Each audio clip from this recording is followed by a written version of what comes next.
Social media বা ইউটিউবের নানা চমকপ্রদ শিরোনামে ডিসেম্বরে শেখ হাসিনা ফিরবেন কিংবা রুমিন ফারহানা ছাড়া সবাই পালাবে সংক্রান্ত যেসব তথ্য ছড়ানো হয় সেগুলোর কোনো বস্তুসত্যতা, আইনি বা রাজনৈতিক ভিত্তি নেই। বিষয়টির মূল সত্যতা ও আইনি প্রেক্ষাপট নিচে তুলে ধরা হলো। ১.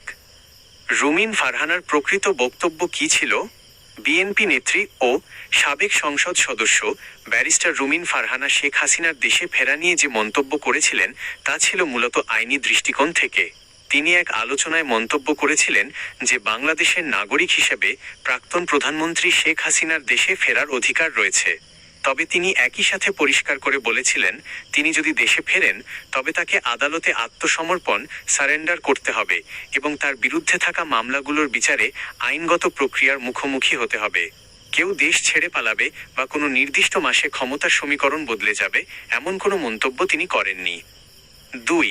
ডিসেম্বরে ফেরা বা সবাই পালানোর গুজব রাজনৈতিক অঙ্গনে বিভ্রান্তি ছড়াতে বা সোশ্যাল মিডিয়ায় ভিউ পাওয়ার উদ্দেশ্যে প্রায় বিভিন্ন টকশোর অডিও ভিডিও কেটে কেটে সেন্সেশনাল হেডলাইন দেওয়া হয়।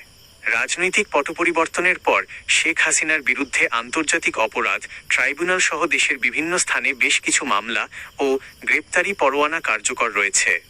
আইন ও বিচার বিভাগীয় প্রক্রিয়ার বাইরে গিয়ে নির্দিষ্ট কোনো মাসে স্বয়ংক্রিয়ভাবে ফিরে আসা বা কারো পালানোর দাবিটি কেবলই রাজনৈতিক মুখরোচক আলোচনার অংশ। মূল কথা, সামাজিক যোগাযোগ মাধ্যমের চটকদার কোনো থাম্বনেল বা কাটছাঁট করা ভিডিও দেখে বিভ্রান্ত না হয়ে মূলধারার বস্তুনিষ্ঠ সংবাদ মাধ্যমের খবরের ওপর নির্ভর করাই সঠিক পথ।